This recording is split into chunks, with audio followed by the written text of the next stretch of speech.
Joining me now on the phone from the State Correctional Institution in Chester, Pennsylvania, is rapper Meek Mill. Meek, thank you so much. How you doing? Alrighty, Don, what's up? How you? Hey, I'm okay. Not too bad to be in jail. Yeah, listen, so I visited you in jail on Friday last week to talk to you about the case. Today, the district attorney told the Philadelphia court that he supports a new trial for you because of serious issues regarding the credibility of your arresting officer. He also said that he supported bail for you, but you're still being denied bail, and you're now appealing to the Pennsylvania State Supreme Court. What are you feeling tonight? I try to keep my spirits high. I don't really try to put too much to get my hopes up from that courtroom right there. But I feel like I will be free one day because, the DA making that statement basically saying they know something is wrong here. And I don't think they're just saying it just to say it. They're saying it for a reason. And, I think I'll be able to get my chance pretty soon. My time coming. So do you think she should have decided today, because she put it off for 60 days, whether or not she said she would consider the whole thing in 60 days? And we're talking about Judge Janice Brinkley here. Yeah, I thought that was a little crazy. I try not to do too much negative speaking on her because my life in her hands, but I think people could see that was a little crazy if the DA offering that I get bail, offering that I get a new trial. I think 60 days is a little outrageous. 80 cases go in front of a judge on Friday, and mine will be the only one that's heard in June. Do you think that since they have the new information and the new evidence, you think that she's going to rule in your favor?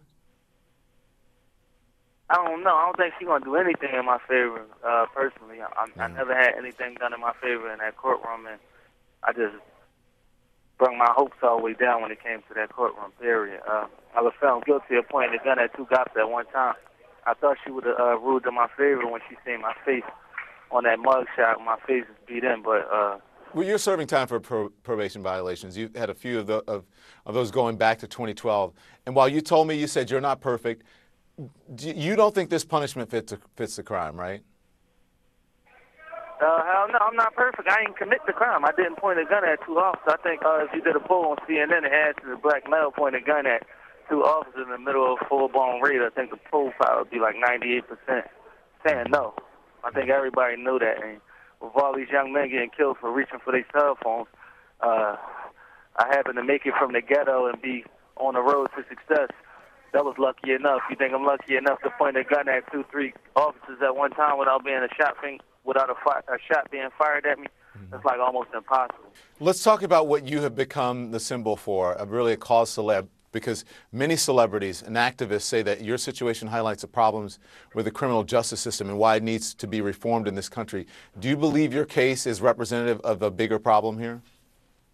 Yeah, definitely. It's like even if I wasn't innocent of this case, just being on probation, 11 years so far, if I was them kids in Starbucks, you see they talking about the Starbucks, the black kids got locked up. If I would have got locked up in Starbucks just for sitting in Starbucks by mistake and got a technical violation, legally a judge would be able to sentence me to 2 to 4 years, 3 to 6 years, 5 to 10 years just for having police contact. And I don't think nobody should lose their freedom for not even committing crime. I was locked up. I was found guilty of a crime I didn't commit in 2008 or 9. I'm in a state penitentiary right now still because of that case, and I've never been in trouble since 2009. And I'm doing a state sentence to that right now. And, a lot of people, they get locked up for technical violations and stuff like that, and they lose their jobs, and they lose their family. Their kids go follow for months, years at a time over small mistakes, not committing crimes. And I don't think, yeah. Do you understand how big this cause has become, for just around the country and around the world? Do you understand that, being there in the penitentiary?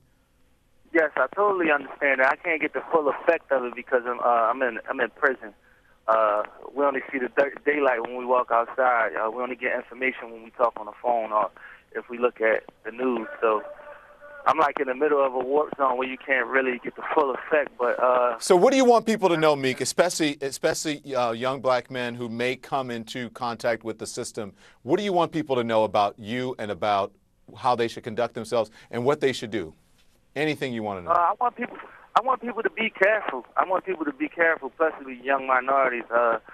I call it target practice. When you are already a target and you in high-risk neighborhoods where people go to jail a lot, be careful. Watch the way you move because you will get caught up in a situation like this where you could be 18 years old and you could suffer from it when you're 30 years old. Luckily, I'm strong enough to overcome everything. I've been to jail 3-4 times over the same probation that I've been on for 11 years.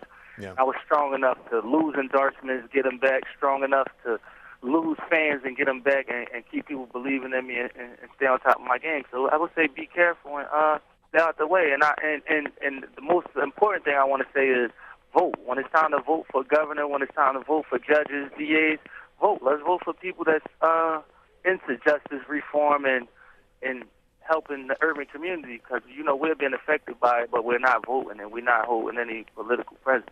Meek Mill. Meek, thank you very much. I really appreciate your time, okay? All right, thanks. Appreciate it. When we come back, Meek Mill's attorney weighs in. Joe Tacopina is next. A big development in the case of rapper Meek Mill, who is serving time in Pennsylvania in a Pennsylvania prison for parole violations. You just heard my conversation with him from prison. Now I want to bring in his defense attorney, and that's Joe Tacopina. Joe, I appreciate you joining us. In a hearing this morning, the DA supported a new trial, but the judge has declined to listen to the arguments about releasing Meek Mill on bail and set the next hearing for June. What do you think of that? What's his next step?